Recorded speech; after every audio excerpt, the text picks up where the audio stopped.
Lieutenant Colonel Sterling Beaumont, United States Military Liaison to United Nations Office, Geneva. November 18, 2025. Time is 14:37 hours Central European Time. I'm recording this for the official record. For whoever finds this. If anyone finds this, the UN emergency session ended 8 minutes ago. Security Council. Emergency convening. Article 51 invocation. Collective security response. The vote was unanimous. Doesn't matter. Won't matter. The retaliatory strikes are already inbound. We're inbound before the vote even happened. The decision was made hours ago. Days ago maybe. We're just documenting the formalities now. Recording the procedures as civilization ends. Let me state what happened. What's happening right now. What led to this moment. 72 hours ago. November 15th. India and Pakistan exchanged tactical nuclear strikes along the Kashmir border. Limited engagement. Battlefield weapons. 5 kiloton yields. Not strategic. Not cities. Just military targets. Just the conflict that's been building for decades finally going nuclear. The international community responded. Emergency sessions. Condemnations. Calls for ceasefire. The usual mechanisms. It didn't stop. It escalated. November 16th. Yesterday, China entered the conflict. Pakistani ally. Launched strikes against Indian military installations. India responded. Targeted Chinese positions along the Himalayan border. Suddenly it's not India-Pakistan anymore. It's India-China. 2 nuclear powers. 2 of the largest militaries on Earth. Full engagement. Russia issued ultimatum. China is strategic partner. Attack on China triggers defense agreements. Russia prepared to respond if conflict spreads. NATO issued counter-statement. India is strategic partner. Democratic ally. Attack on India triggers consultation under partnership agreements. Everyone choosing sides. Everyone preparing. Everyone moving pieces into position. This morning, 0700 hours Geneva time. Chinese strikes hit New Delhi. Strategic target. Government decapitation attempt. Indian response was immediate. Mumbai already hit.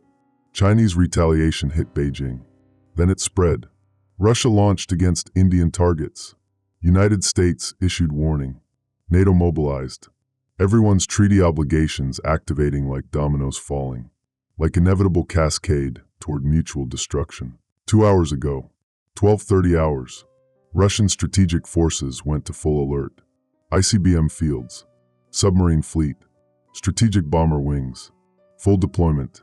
NATO responded in kind. United States Strategic Command went to DEFCON 1. Maximum readiness.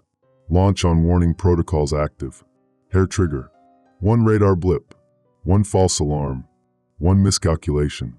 That's all it takes now. 30 minutes ago. 1400 hours. First Russian ICBM launch detected. Targeting European NATO infrastructure. Response was automatic. Immediate. United States launched full strategic response. Our birds are in the air. Russian birds are in the air. Everyone's birds are in the air. China's launching. France is launching. United Kingdom is launching. It's happening. Right now. Full strategic exchange. Global thermonuclear war. Mutual assured destruction. MAD. The acronym we used for 70 years knowing it was insane. Knowing it was suicide. Knowing eventually someone would push the button. Someone did. Everyone did. We're all pushing the button now. Impact projections. I'm looking at the threat board right now. Real-time tracking. Missile trajectories. Target calculations. Time to impact. The numbers are. They're comprehensive. They're complete. They're extinction level. Moscow. Impact in 23 minutes. Washington, D.C. 26 minutes. Beijing. 19 minutes. London. 28 minutes. Paris. 25 minutes. Every major city. Every capital. Every population center. Every military installation. Every industrial complex. Everything. All of it. Targeted. Destroyed. Gone. The Swiss are neutral. Geneva's neutral. We're not a target. Not a priority target anyway. Maybe we survived the initial exchange. Maybe. But the fallout. The nuclear winter. The global climate collapse. The agricultural failure. The starvation. the radiation, the extinction cascade. Geography doesn't matter when you're killing the whole planet. Neutrality doesn't matter when there's no world left to be neutral in. I need to explain why I'm recording this.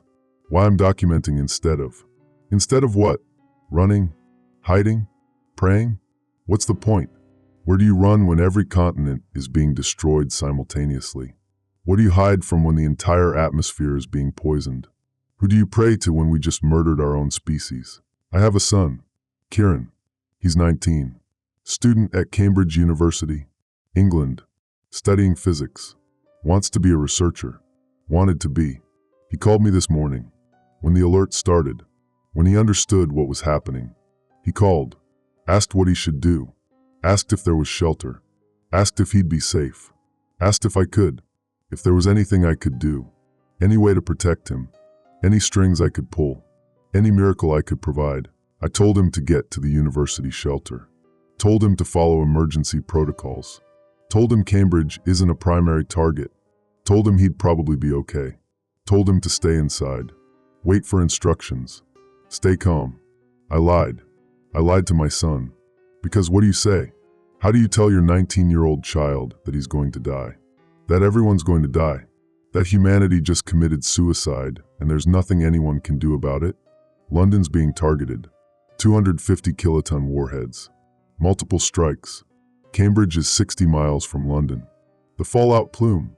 The radiation spread. The fires. The infrastructure collapse. He's not going to be okay. He's going to die. Maybe not in the initial strikes. Maybe not from blast or heat. But from radiation. From starvation. From the slow death that comes after. He's going to die, and I lied to him. Told him he'd be safe. Gave him false hope because I couldn't. I couldn't tell my son the truth. Couldn't say goodbye properly. Couldn't. The last thing I said to him was follow the protocols. Stay calm. Trust the authorities. The authorities are the ones who launched these missiles. The protocols don't account for species extinction. Staying calm doesn't matter when you're watching the end of human civilization. I told him lies because the truth was unbearable. Because I'm his father and I'm supposed to protect him, and instead I'm sitting in a conference room in neutral Switzerland documenting the end of the world while he dies in England. My ex-wife, Kieran's mother, Elaine, she's in Boston, Massachusetts. Boston's a target, major city, naval facilities nearby, technology infrastructure, high-value target. She's already dead. The timeline, impact in, I'm checking, 24 minutes. She's already dead. She just doesn't know it yet. 24 more minutes of thinking she has a future. 24 more minutes before everything she is stops existing. We divorced 6 years ago. Couldn't make it work. Different priorities, different goals, different lives. But we stayed civil. Stayed in contact. Coordinated about Kieran. Managed the co-parenting. Made it work well enough. She's a good person. Was a good person. Is a good person for 24 more minutes. She didn't deserve this. Kieran doesn't deserve this. Nobody deserves this. 7 billion people don't deserve to die because politicians and generals decided mutual destruction was preferable to negotiation. Preferable to peace. Preferable to survival. I'm looking out the window. Geneva looks normal. Peaceful. The lake is calm. The mountains are beautiful. November afternoon. People walking. Cars driving. Life continuing like everything's fine. Like the world isn't ending. They don't know yet. The Swiss government is probably preparing alerts. Preparing evacuation orders. Preparing shelter protocols. Won't matter. You can't evacuate from global thermonuclear war. You can't shelter from extinction. You can't protocol your way out of species death. The UN building is quiet now. Security Council members left. Rushing to command centers. Rushing to shelters. Rushing to families. Rushing to whatever feudal safety they think they can find. I'm still here. Still documenting. Still recording. Because that's my job. Military liaison. Document the procedures. Record the decisions. Maintain the historical record. Even when there's no history left. Even when there's no one left to read the record. Even when everything I'm documenting is meaningless because everyone who could care is about to die. The threat board is updating. Tracking the missiles. Watching them arc across the globe. watching the end come in real time. Red trajectories crossing continents, converging on cities, on bases, on populations. It's beautiful in a horrific way. The precision, the coordination, the deadly efficiency. We spent 70 years planning this, perfecting this, making sure if it ever happened it would be thorough, complete, absolute. We succeeded. We built the perfect extinction machine. And now we're watching it work. Moscow impact in 21 minutes. Washington in 24. Beijing in 17. London in 26. My son has 26 minutes left. Maybe less if the fallout moves faster than projected. Maybe more if he's lucky. If lucky means a few extra hours of terror before the radiation sickness starts. Before the slow death begins. Before everything he is dissolves into meaningless suffering. I should call him again. Should try to reach him. Should tell him. Tell him what? That I love him. He knows that. That I'm sorry. Sorry doesn't fix this. Sorry doesn't unfuck the apocalypse. Sorry doesn't bring back the world we just murdered. What words exist that matter right now? What can a father say to his son when they're both about to die with the rest of humanity? When the last conversation is happening via phone while nuclear missiles arc overhead? When there's no comfort, no hope, no future, no point. I'm staying at my post, maintaining documentation, recording until I can't anymore, until the power fails, until the infrastructure collapses, until Geneva burns, until I die. Someone needs to witness. Someone needs to record what humanity did to itself. What we chose. How we ended. Even if no one ever reads it. Even if nothing survives. Even if this recording disintegrates in nuclear fire. Someone needs to document that we were here. That we had everything. That we destroyed it. That we chose extinction over peace. That we pressed the button knowing exactly what it meant. That we murdered our children and called it strategic necessity. The clock says 14:53. 16 minutes since the launches started. 19 minutes until Moscow burns.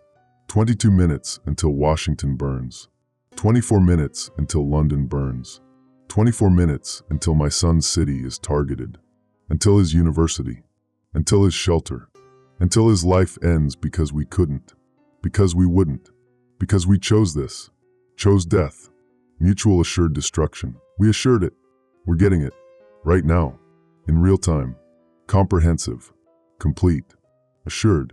Lieutenant Colonel Sterling Beaumont. United Nations Office, Geneva. Documenting the end of human civilization. Time is 14:54 hours Central European Time. November 18th, 2025. The day humanity committed suicide. The day we murdered 7 billion people, including ourselves.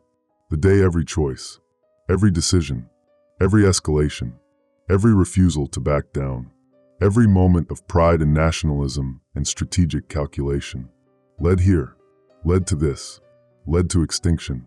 I'm continuing to document, continuing to record, continuing to witness, until I can't, until there's nothing left to witness.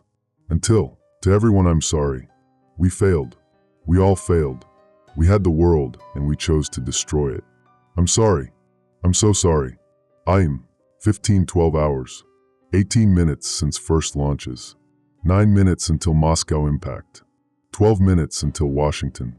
24 minutes until Kieran's world ends. I'm monitoring global communications, military channels, diplomatic frequencies, emergency broadcasts, watching the system die in real time. Cities going dark, communication networks failing, the infrastructure collapsing as missiles land, as detonations ripple across the planet, as everything we built, everything we created, everything we achieved as a species, burns. Moscow just went offline. Dark, silent, no emergency broadcasts, no nothing. That means impact. That means the warheads hit. That means 12 million people just died, just stopped existing. Moscow was, gone. The Russian capital, seat of government, cultural center, historic city, centuries of human achievement, millions of lives, families, children, futures, all of it, erased. 900 kilotons, multiple strikes. The city there's no city anymore. Just radioactive crater. Just death. Just nothing. Washington will be next. 11 minutes. Then Beijing. Then London. Then Paris. Then every other city. Every other population center. Every other place where humans live and work and love and dream. All of it scheduled for destruction. All of it marked for death. All of it counting down. Tick, tick, tick. Boom. Gone. Next. Boom. Gone. Next. Boom. Gone. Until there's nothing left to destroy. Until there's no one left to kill. Until humanity is just ash and radiation and memory. And the memory will die too, because there'll be no one left to remember. I'm trying to think through options. Trying to process. Trying to find the decision point where this could have stopped. Where someone could have chosen differently. Where humanity could have stepped back from extinction. Talking out loud helps. Helps me think. Helps me understand how we got here. How this became inevitable. Option 1. India and Pakistan don't go nuclear in Kashmir. They de-escalate. They negotiate. They choose diplomacy over warfare. That was 3 days ago. 3 days ago this was preventable. Someone chose not to prevent it. Someone decided tactical nuclear strikes were acceptable. Someone pressed the button first. Someone started the cascade that led here. To extinction. To this moment. That was the decision point. That was the choice. Use nuclear weapons or don't. They chose use. Everything after was inevitable consequence. Escalation. Retaliation. They chose this. We all chose this by not preventing it. By not stopping it. By not forcing peace. By letting the first strike happen. By accepting nuclear warfare as legitimate tactic. We chose this 72 hours ago. We just didn't admit it yet. Option 2. China doesn't enter the conflict. Stays neutral. Lets India and Pakistan resolve their situation. That was 48 hours ago. China chose alliance over neutrality. Chose to honor defense agreements over preventing escalation. Chose loyalty to Pakistan over survival of humanity. That was a choice. Someone made it. Someone decided regional alliance was worth risking global war. Someone calculated the odds. Decided the risk was acceptable. Decided wrong. China entered. Russia responded. Everyone responded. Because everyone has alliances. Everyone has commitments. Everyone has treaty obligations that override survival instinct. That override sanity. That override the fundamental fact that nuclear war means everyone dies. China chose this. We all chose this by building alliance systems that guarantee mutual destruction. By making escalation automatic. By removing human judgment from the death spiral. We chose this when we built the system. We're dying from it now. Option 3. Russia doesn't launch strategic strikes. Stays conventional. Keeps the conflict limited. That was 12 hours ago. Chose to use ICBMs. Chose to target cities. Chose to make this existential. That was a choice. The Russian command structure made it. Someone decided losing a regional conflict was worse than ending the world. Someone decided pride was worth extinction. Someone calculated that mutual destruction was preferable to defeat.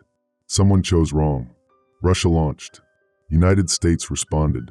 Everyone responded. Because the game theory, the strategic doctrine, the mutual assured destruction doctrine, it requires response. It mandates retaliation. It demands that if someone launches strategic strikes, you launch back. Even if launching back means everyone dies. Especially if launching back means everyone dies. That's the point. That's the deterrent. If you launch, we launch, everyone dies, so don't launch. Except someone launched. So everyone launched. MAD works until it doesn't. Then it works perfectly. It assures destruction. Mutually. Completely. We chose this when we accepted MAD doctrine. When we built weapons systems designed for mutual extinction. When we made the calculation that peace through terror was viable strategy. When we pointed thousands of nuclear weapons at each other and said this prevents war. It prevented war. Until it didn't. Until the war started. Then it guaranteed extinction. We chose this decades ago. We're dying from it now. Option 4. United States doesn't respond. Takes the hits. Absorbs the Russian strikes. Chooses survival over retaliation. That was never an option. That was never possible. The doctrine doesn't allow it. The launch on warning protocols don't allow it. The strategic command structure doesn't allow it. Human psychology doesn't allow it. If someone hits you, you hit back. If someone tries to destroy you, you try to destroy them. That's not doctrine. That's not strategy. That's human nature. That's revenge. That's rage. That's the fundamental inability to accept destruction without ensuring mutual destruction. We built systems that automate that instinct, that remove hesitation, that guarantee response. We chose this when we automated Armageddon, when we made extinction reflexive, when we removed the human element that might choose life over death. We chose this. We're dying from it now. There was no option, no decision point, no moment where someone could have chosen differently and prevented this. Every choice led here. Every decision built toward this. Every escalation made the next escalation inevitable. The cascade started 72 hours ago. Maybe started 70 years ago. Maybe started when we invented nuclear weapons and decided mutual terror was acceptable foundation for civilization. Maybe it was always going to end like this. Maybe extinction was always inevitable once we had the capability.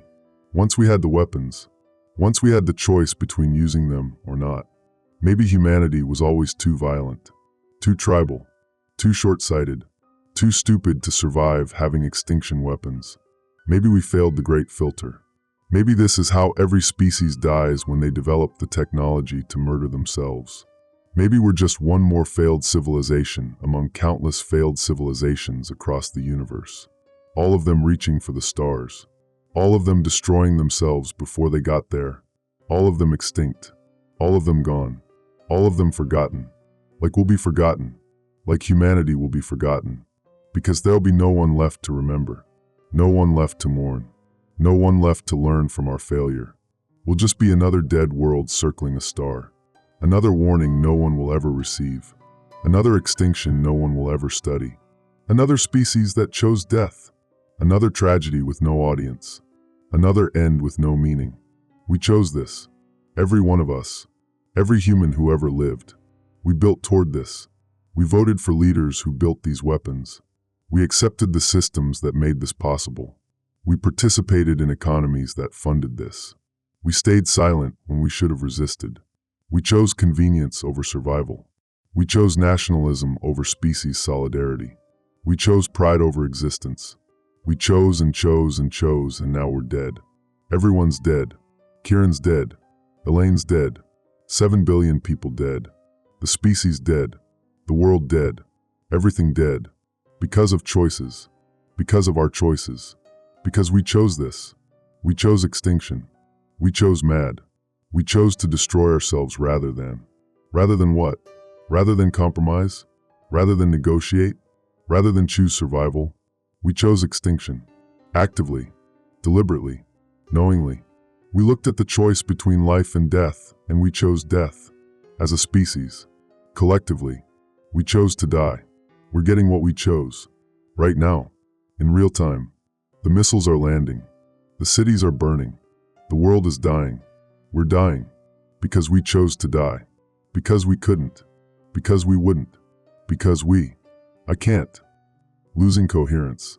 Need to document. Need to witness. That's my job. Document. Record. Witness. Even when witnessing is unbearable. Even when recording is watching my son die. Even when documentation is counting down the seconds until extinction. That's my job. That's what I do. I'm military. I follow orders. I maintain discipline. I document the procedures even when the procedures are suicide. Even when the orders are extinction. Even when discipline means watching the end with professional detachment, I don't feel. Can't feel. Won't feel. Must feel because I'm human and my son is dying and I can't stop it, and I chose this. I chose to be here. Chose to be military liaison. Chose duty over family. Chose career over presence. Chose to be in Geneva documenting while Kieran is in England dying. I chose this. Personally. Individually. I chose to not be with my son when the world ended. Chose to document instead. Chose to witness instead. Chose professional responsibility over paternal responsibility. Chose wrong. Washington just went dark. Silent. Gone. That means impact. That means the Capitol. The White House. The Pentagon.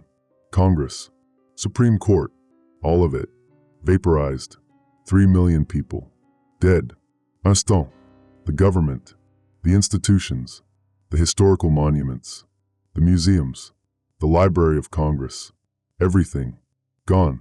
Ash. Crater. Nothing. The United States Capitol just ceased to exist.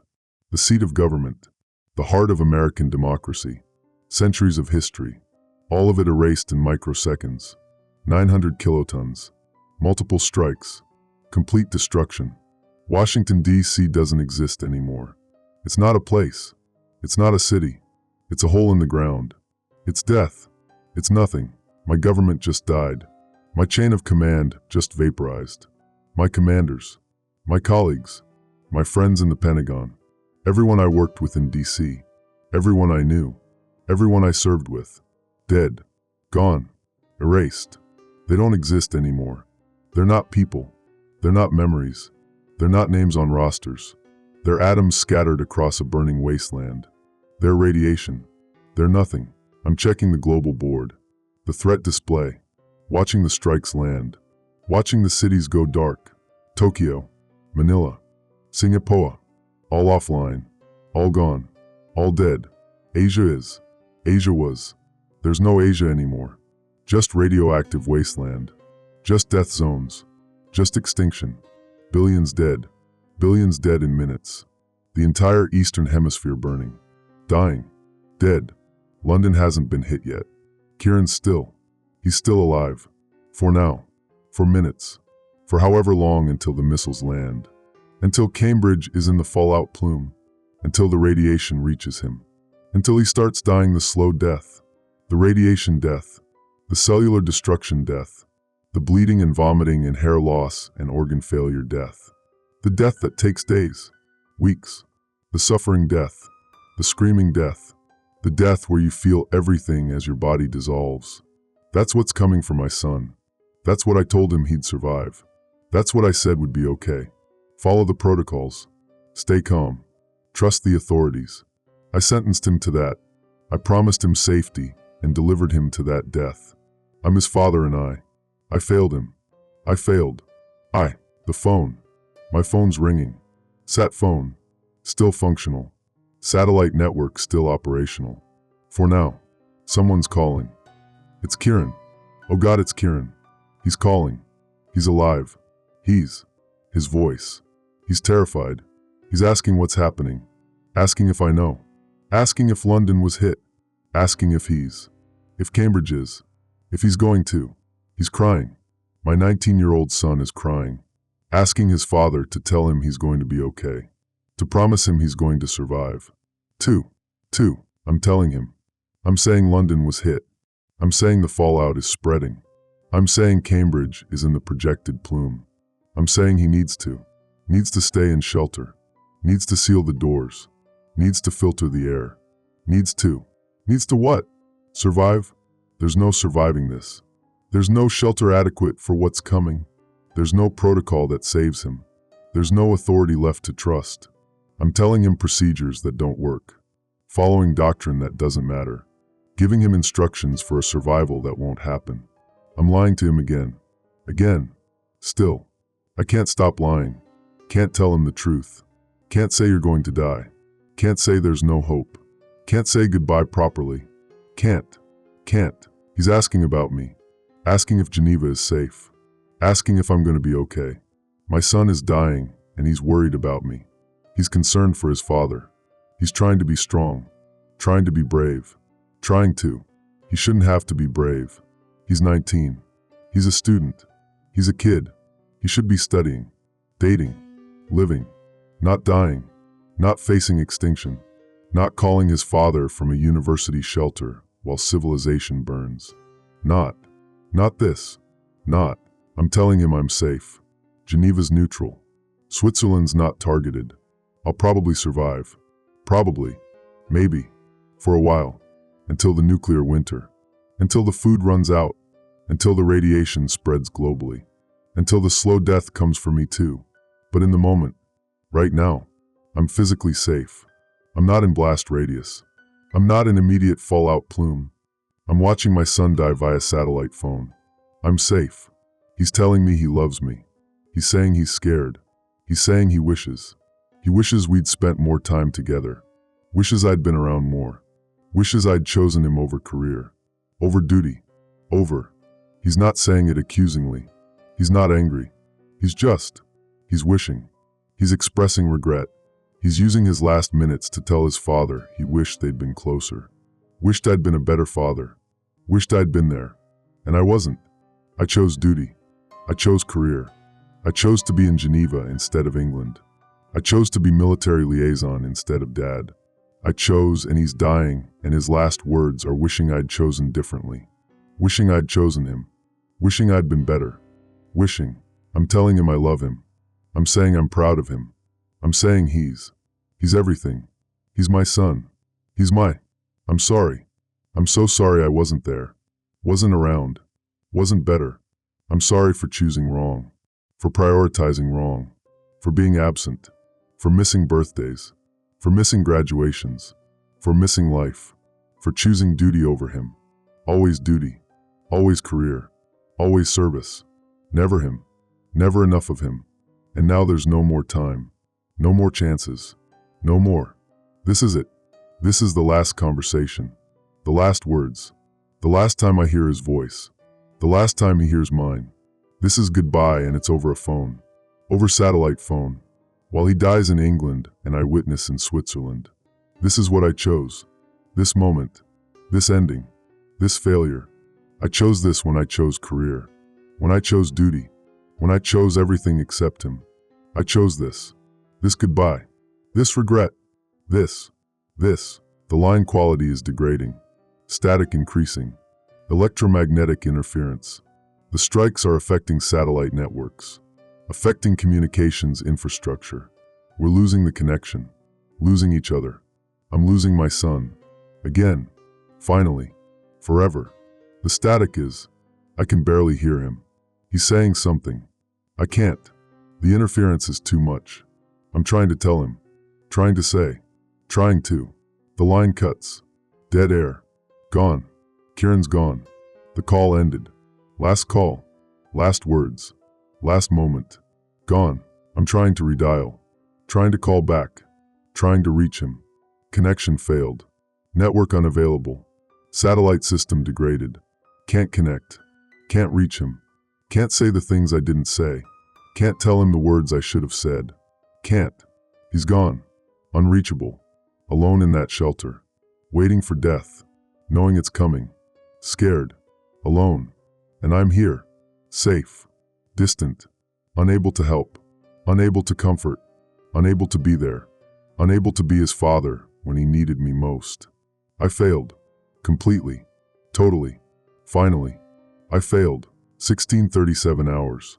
2 hours since first launches. The global strike map is. It's nearly complete.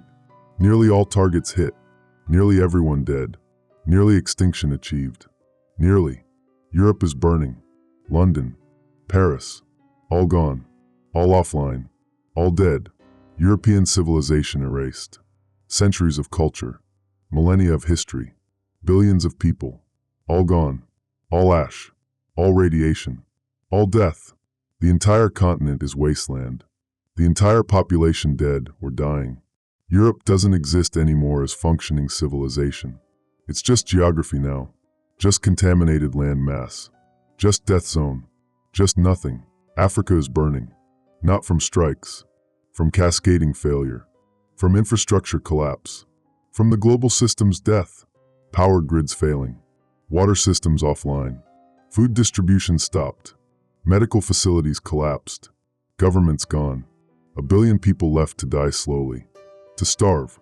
To succumb to disease. To kill each other over resources. To suffer the prolonged death. The death without nuclear fire. The death from civilization failure. The death from abandonment. The death from being low priority when everyone became low priority.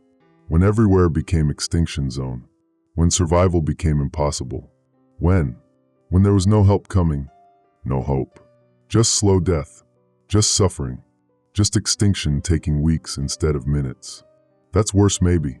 The quick death in nuclear fire is mercy compared to the slow death from starvation, from thirst, from disease, from watching your children die because there's no food, no medicine, no help, no hope. Just the waiting, just the suffering, just the slow end. That's what Africa faces. That's what I'm witnessing from Geneva. That's what my documentation captures. The death of 1 billion people who weren't even targeted, who died anyway, who are dying, who will die, slowly, horribly, unnecessarily. Accept that extinction is global, comprehensive, complete. Geography doesn't save you. Being non-target doesn't save you. Nothing saves you. Everyone dies. Some fast, some slow, but everyone. South America is dying.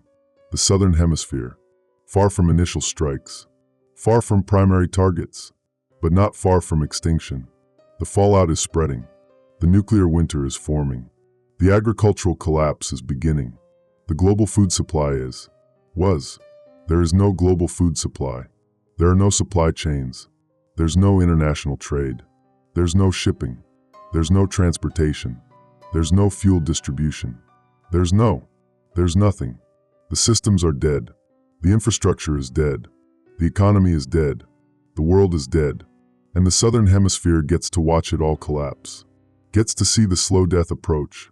Gets to know extinction is coming. Gets to wait. Days. Weeks. Months. Gets to watch their children starve slowly. Gets to experience the prolonged apocalypse. The drawn-out extinction. The death that takes time. That gives you hope before crushing it. That makes you believe survival is possible before proving it's not. That's crueler maybe. The quick death in the nuclear strikes. That's mercy. That's over fast. The Southern Hemisphere gets the prolonged version. The suffering version. The hopeless waiting version. The watching your species die version. That's what I'm witnessing. That's what's happening right now. That's what extinction looks like when it's global. When it's comprehensive. When it's complete. When there's no escape. No refuge. No safety. No future. Just death. Distributed across time zones. Across continents. Across the globe. But still death. Still extinction. Still the end. Just slower in some places. Faster in others. But the same end. The same result. The same nothing. Everyone dead. Everything dead. Extinction achieved. Comprehensively. Completely. Mutually. Assured. I'm monitoring Geneva emergency frequencies. Swiss civil defense is activating. Issuing shelter orders. Preparing for fallout. Preparing for refugee influx from burning Europe. Preparing for what? For survival? There's no surviving this. Switzerland can't feed Europe's refugees. Can't shelter them. Can't help them. Can't.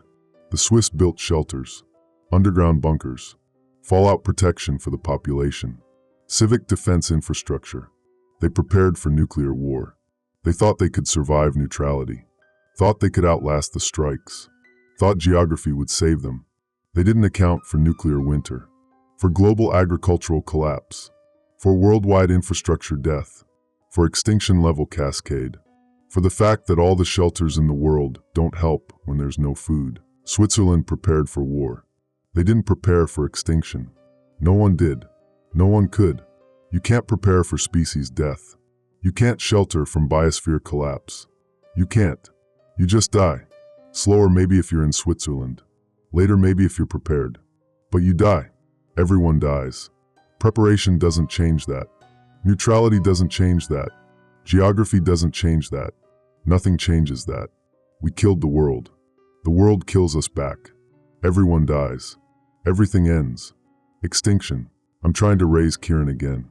Trying satellite phone. Trying alternative frequencies. Trying everything. Nothing connects. Network is degraded beyond functionality. Too many strikes. Too much electromagnetic interference. Too much infrastructure damage. Communication satellites damaged. Ground stations destroyed. The global network was. There is no global network. There's no communication. There's no coordination. There's no way to reach anyone. No way to confirm status. No way to know who's alive and who's dead. No way to say goodbye. No way to. I can't reach my son. Can't confirm he's alive. Can't confirm he's dead. Can't know. Won't know. Will never know. The line cut. The call ended. That was the last time. The last words. The last connection. And I can't get it back. Can't call him. Can't reach him. Can't. The international emergency frequency. 243 megahertz. Someone's broadcasting. It's faint. Heavily degraded. But someone's transmitting. I'm trying to tune. Trying to filter the interference. Trying to hear. It's automated. Emergency broadcast. But not Swiss. Not local. The language is English. British accent.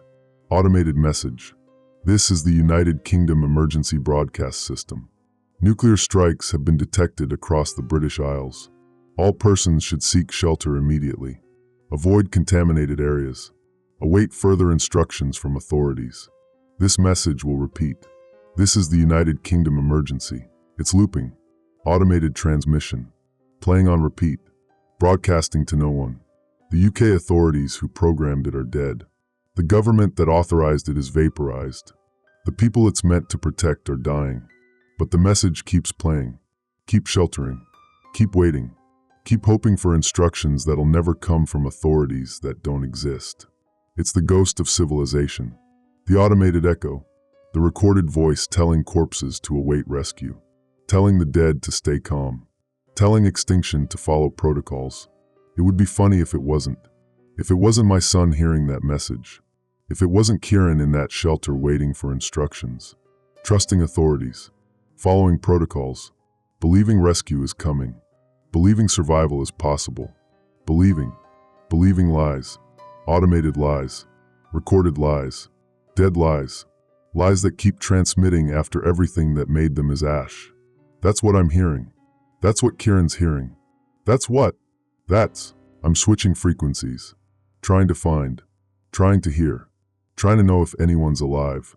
If anyone's transmitting. If anyone survived. If there's anyone. Anyone. Cambridge frequency. University emergency channel. I'm tuning. I'm listening. There's something. Weak signal. Voice. Male. Adult. Professional tone. Strained. He's broadcasting. He's saying, let me record this. Let me. This is Cambridge University Emergency Coordination. Shelter 4. We have approximately 80 persons sheltered. Medical supplies limited. Radiation levels. External readings. 1500 Roentgen per hour. Rising. That's lethal. That's multiple lethal doses. The shelter is. The seals are adequate for now, but the levels outside are.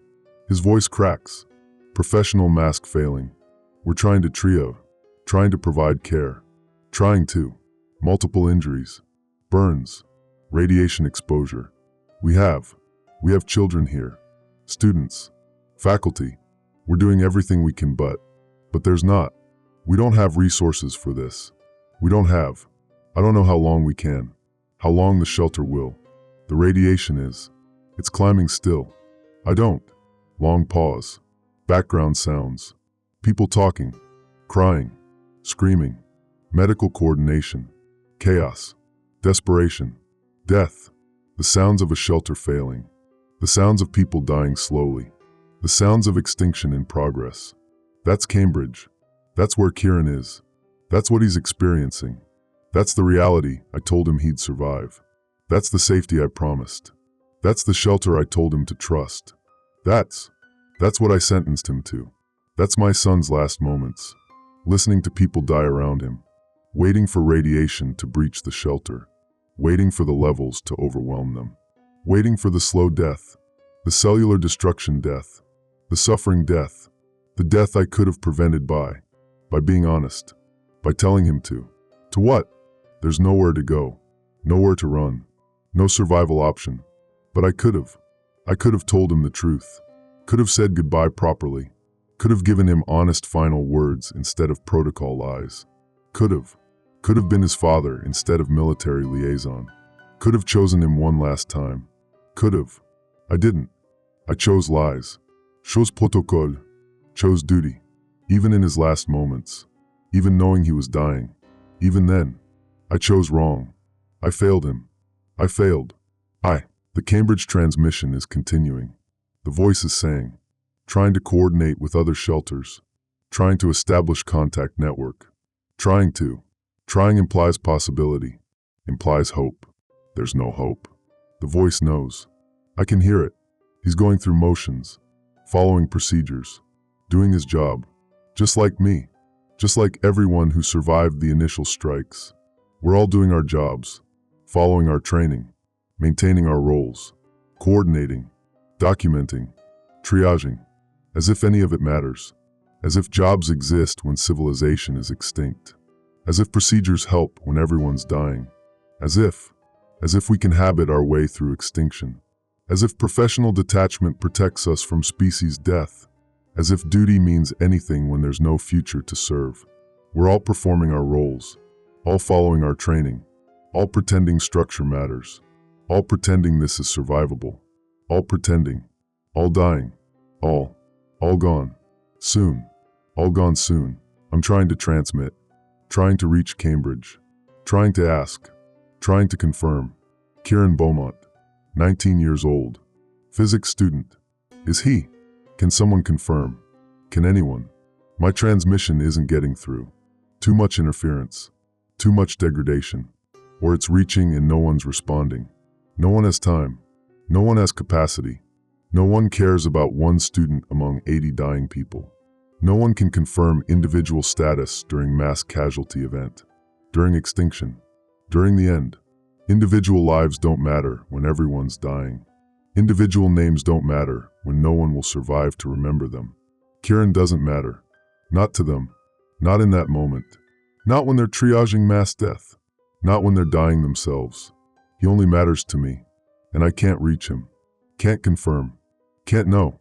We'll never know. Whether he died in the initial strike. Whether he's in that shelter dying slowly. Whether he's already gone. Whether he's suffering. Whether he's calling for me. Whether. I don't know. Can't know. Won't ever know. The phone call cut. The transmission won't reach. The Cambridge shelter won't respond. I'm left with uncertainty. With not knowing. With the possibility that he's alive and suffering. With the possibility that he's dead and I missed it. With the possibility that. With all the possibilities. With none of the answers. With the uncertainty that'll haunt whatever time I have left. With the not knowing. With the maybe. With the could be. With the horror of uncertainty. With the worse than knowing. With the permanent maybe that's worse than definite death because it never ends. Never resolves. Never provides closure. Just continues. Just haunts. Just torments. Just not knowing. Forever not knowing. Forever wondering. Forever living with the choice to not be there. To not be with him. To not know if he's. If he was. If. I don't know if my son is alive. I don't know if he's dead. I don't know if he suffered. I don't know if he's suffering. I don't know if he's alone. I don't know if he's scared. I don't know if he called for me. I don't know if he. I don't know. That's the unforgettable image. Not seeing death. Not witnessing destruction. Just not knowing. Just the silence where his voice should be. Just the uncertainty. Just the maybe. Just the permanent question with no answer. Just the father who chose duty. Who chose wrong. Who will never know if his son died hating him. Forgiving him. Thinking of him. Alone. Suffering. Quick. Slow. I'll never know. Never know. Day 43. December 31st, 2025. The last day of the year humanity died. I'm still alive. Still in Geneva.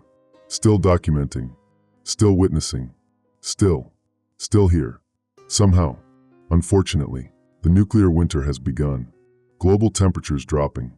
Sunlight blocked by atmospheric debris. Ash and dust from burning cities. From firestorms. From the incineration of civilization. It's in the stratosphere. Circling the globe. Blocking solar radiation. Cooling the planet. Agricultural collapse is. There is no agriculture.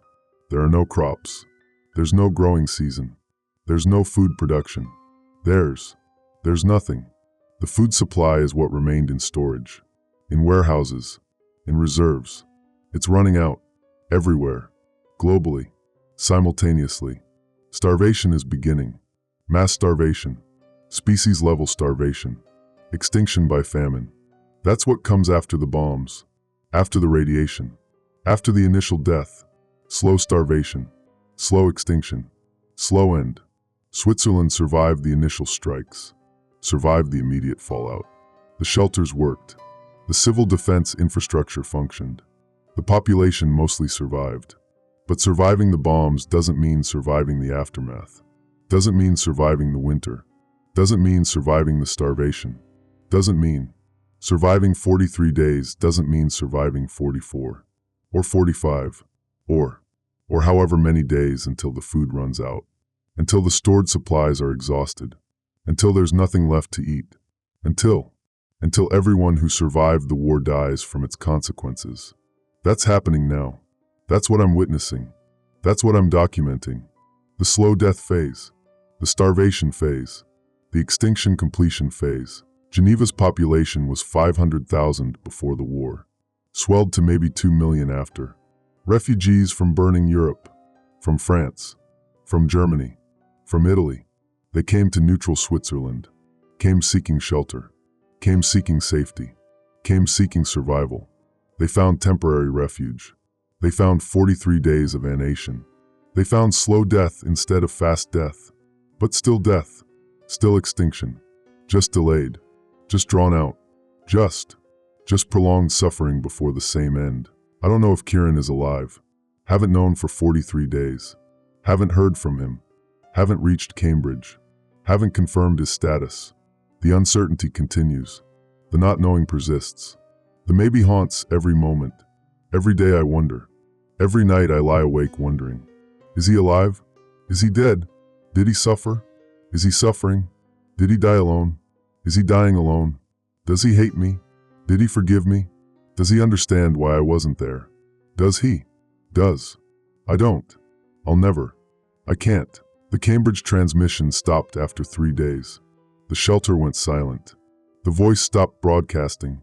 Either power failure, or everyone died, or they're still there, still sheltering, unable to transmit, unable to reach out, still alive but silent. That's possible. That's one of the maybes, one of the uncertainties, one of the possibilities I can't eliminate, can't confirm, can't. Kieran might be alive, in that silent shelter, suffering, starving, waiting, hoping for rescue that won't come, that can't come, that he might be, or he might be dead, died days ago, died hours after our last call, died, or not died, or maybe, or I don't know. I don't know. Other families got confirmation.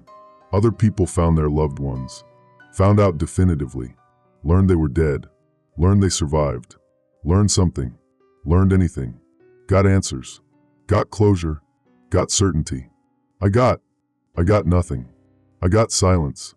I got uncertainty. I got the permanent maybe.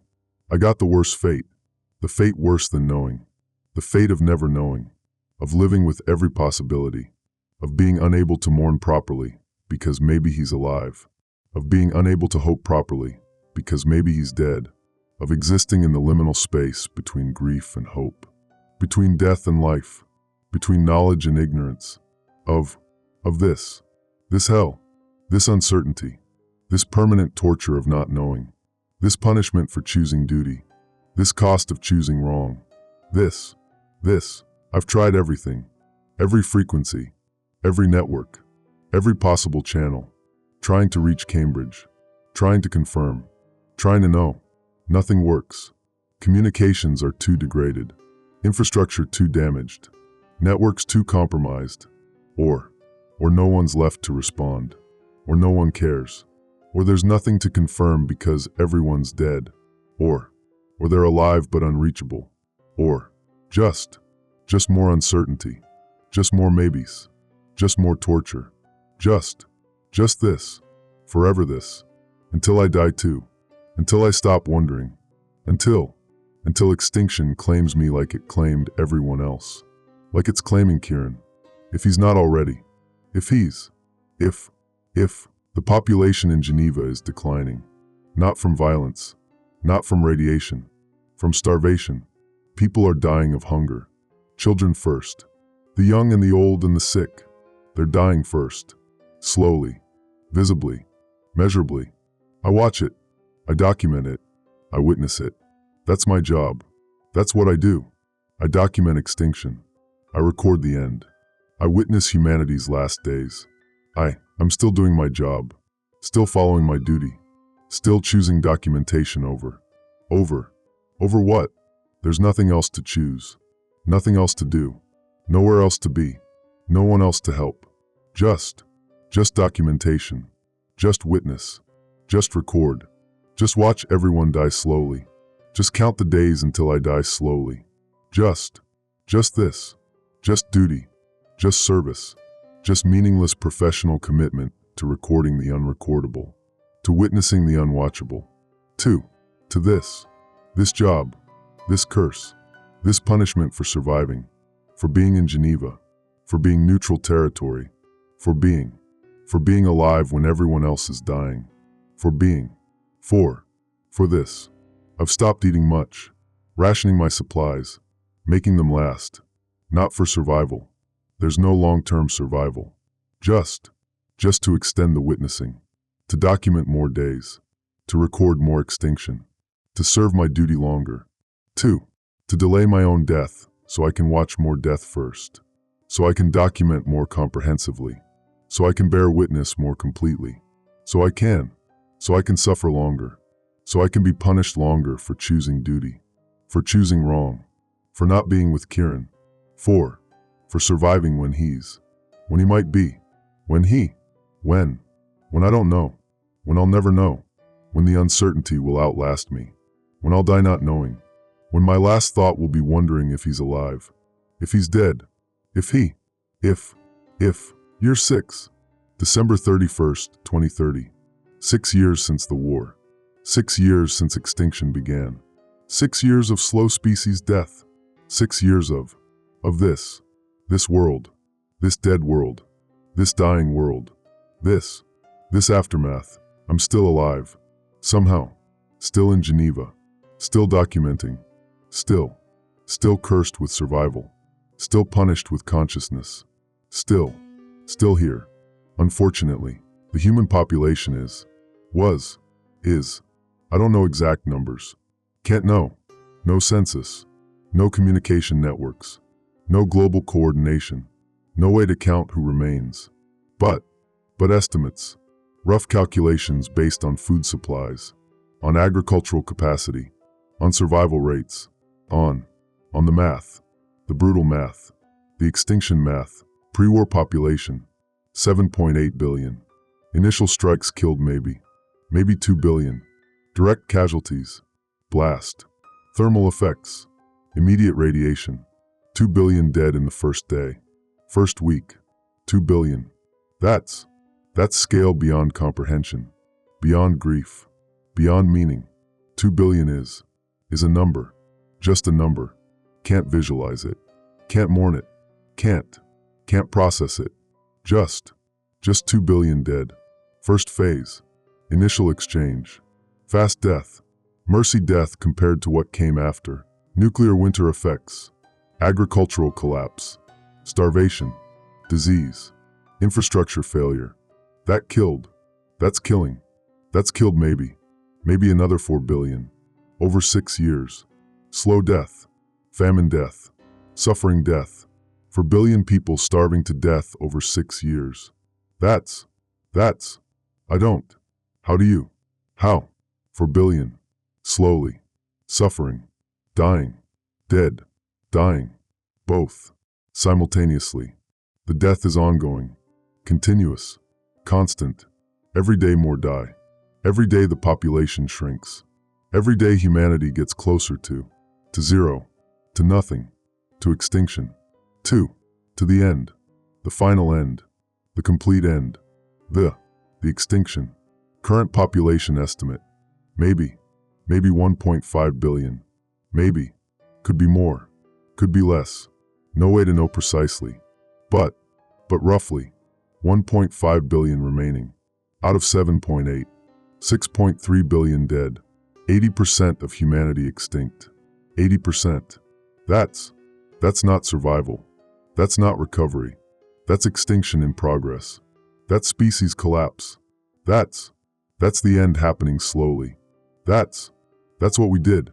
That's what the war achieved. That's what mutual assured destruction looks like when it's thorough, when it's comprehensive, when it's working as designed. We assured it. We're getting it. 80% extinct. 100% eventually. Soon. Very soon. The children. That's the curse. The generational curse. The punishment that extends beyond the guilty generation. The innocent inheriting catastrophe. The children. I've seen them. The children born after the war. Post-war births. There aren't many. Fertility rates collapsed. Malnutrition. Radiation effects. Stress. Survivors having children requires hope. Requires belief in future. Requires thinking your child might have life worth living. That belief is rare. Is almost gone. Is dying with everything else. But some children are born. Some survivors still reproduce. Some hope remains. Somehow. Stupidly. Tragically. Some children are born into this hell. Into this dying world. Into this extinction. Into this curse. The children are. They're not healthy. They're not whole. The radiation. The genetic damage. The cellular mutations. The cumulative effects of 6 years of contaminated environment. Contaminated food. Contaminated water. Contaminated air. Contaminated everything. The children carry it. In their bodies. In their genes. In their cells. The damage is permanent. Is heritable. Is worsening generation by generation. Is extinction at genetic level. At species level. At fundamental level. We didn't just kill ourselves. We poisoned our bloodline. We corrupted our DNA. We ensured that even if some humans survive the food shortage, even if some outlast the winter, even if they'll carry the damage, their children will carry worse damage. Their children's children will carry catastrophic damage. Each generation more broken than the last. Each generation less viable. Each generation closer to genetic collapse. To reproductive failure. To extinction completion. To the final end. The genetic end. The biological end. The species death. Complete.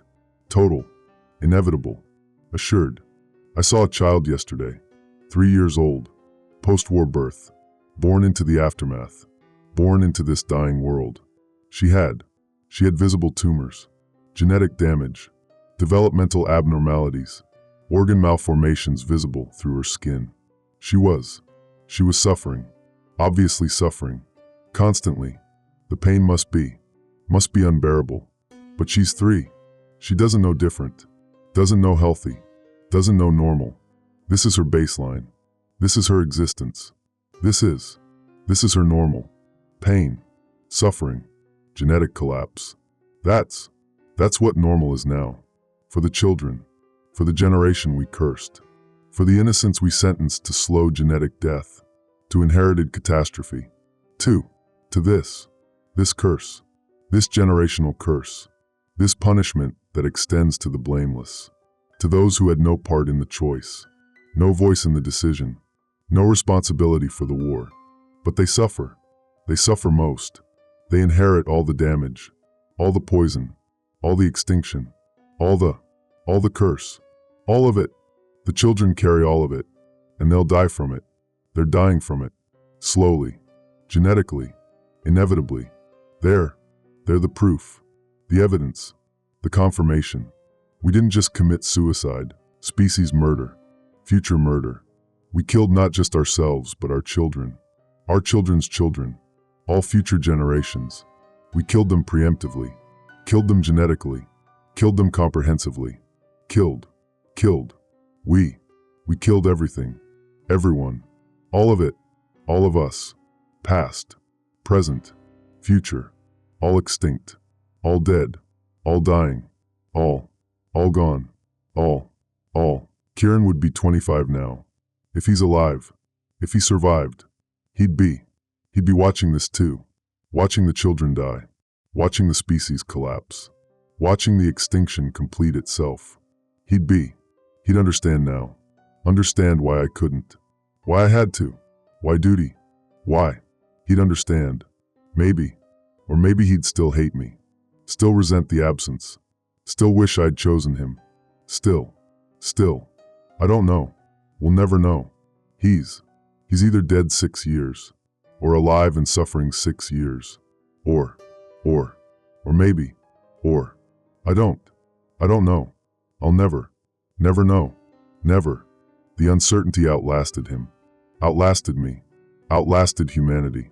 The maybe remains when everything else is extinct. The question persists when all answers are extinct. The not knowing, the permanent not knowing, the curse of choosing duty, the punishment for choosing wrong, the cost of survival, the price, this torture, this forever uncertainty until death, this, I'm still documenting, still recording, still witnessing. Day 2279 since the war. Year 6, the extinction year, the generational curse year, the year it became undeniable, became obvious, became certain. Humanity is extinct. Not yet, not completely, not technically, but effectively, functionally, inevitably. The genetics don't lie. The children don't lie. The numbers don't lie. We're extinct. We're dying. We're done. Finished. Ended. Not yet, but soon. Very soon. Another decade maybe. 2 decades. 3. The last human will die and humanity will be extinct and the species will be gone and 7.8 billion deaths will be complete and extinction will be achieved and mutual assured destruction will be fully assured and comprehensively delivered and we chose this. We did this. We killed ourselves. We murdered our children. We poisoned our future. We committed genocide, suicide, specieside, extinctioncide. We did this. All of us. Every human who lived. Every choice we made. Every leader we elected. Every weapon we built. Every missile we deployed. Every alliance we formed. Every escalation we accepted. Every choice led here. To this.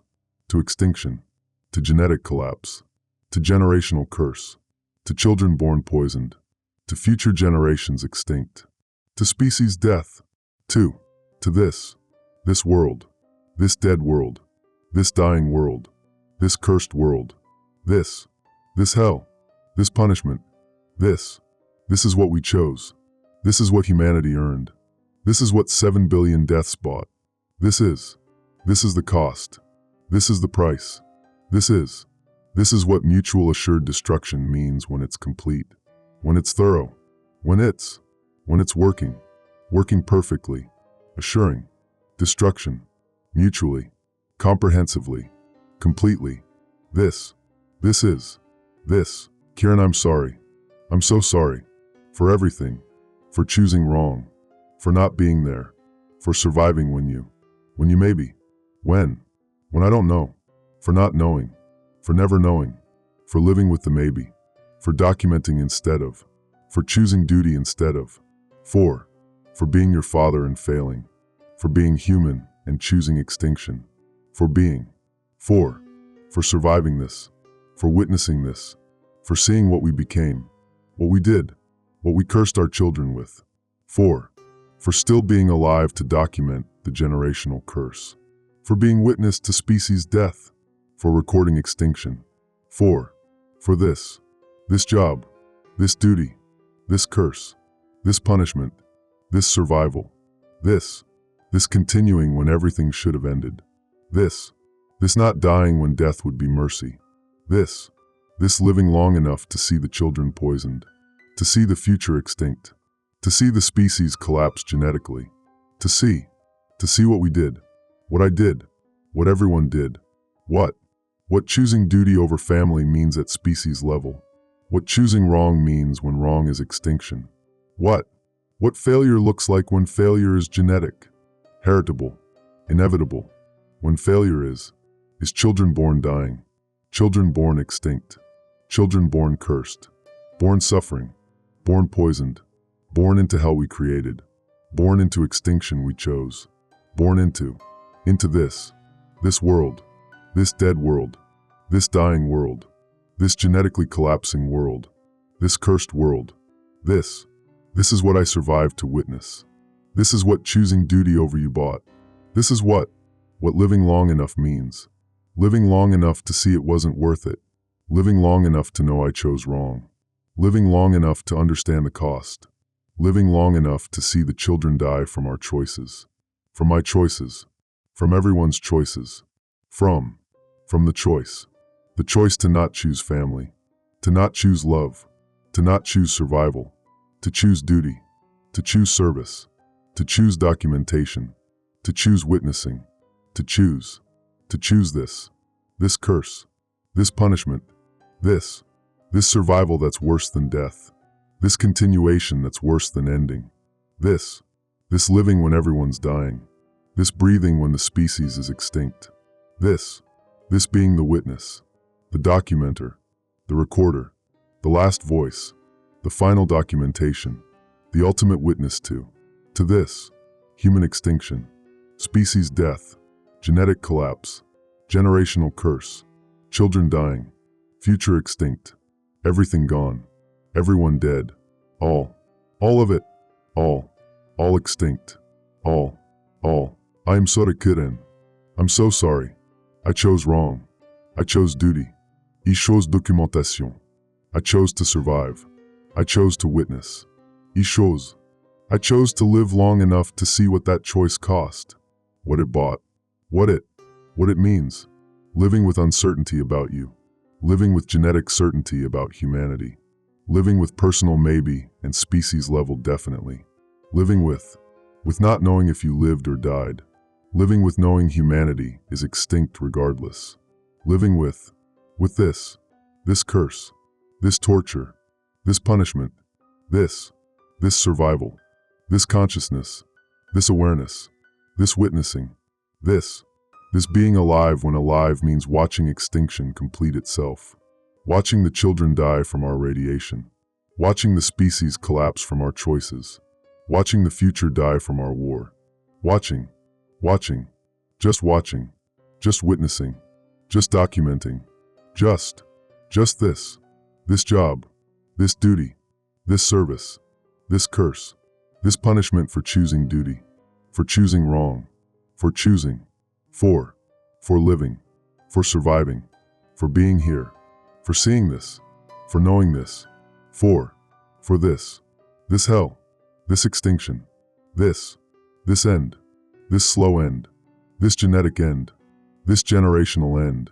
this curse that extends beyond my generation, beyond my choices, beyond my life, this curse that poisons children who weren't born yet, who didn't choose, who didn't vote, who didn't decide, who inherited, who carry, who suffer, who die from our choices, from my choices, from everyone's choices, from the choice to go to war, to launch missiles, to choose extinction, to choose mad, to choose mutual assured destruction, to choose this world, this dead world, this dying world, this genetically collapsing world, this poisoned world, this cursed world, this aftermath, this extinction, this is what I survived to witness. This is what duty bought. This is what choosing service over family means. This is the cost, the real cost, the full cost, the generational cost, the species cost, the extinction cost. This is Lieutenant Colonel Sterling Beaumont, United Nations Office, Geneva, Year 6 Post-War, December 31st, 2030. Documenting the generational curse, documenting genetic collapse, documenting species extinction, documenting the end, the complete end, the genetic end, the future end, the children poisoned, the species dying, the extinction, human extinction, complete, total, inevitable, generational, cursed. This This is what humanity chose. This is what mutual assured destruction delivered. This is what 7.8 billion deaths bought. This is what my choice bought. What choosing duty bought. What surviving bought. What witnessing means. What documentation means when documenting extinction. What this is. This hell. This curse. This punishment. This survival. This continuing. This not dying when death would be mercy. This living long enough to see them all die. To see the children die. To see the species die. To see what we did. What I did. What everyone did. What extinction looks like when it's genetic. When it's generational. When it's complete. When it's this world. This dead world. This dying world. This extinct world. This. I'm sorry. I'm so sorry. To everyone. To Kieran.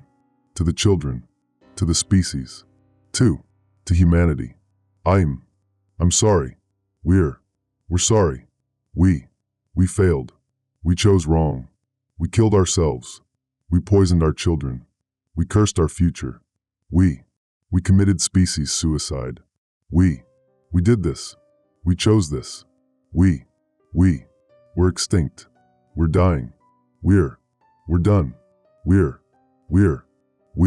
End of documentation. Lieutenant-Colonel Sterling Beaumont. Final entry.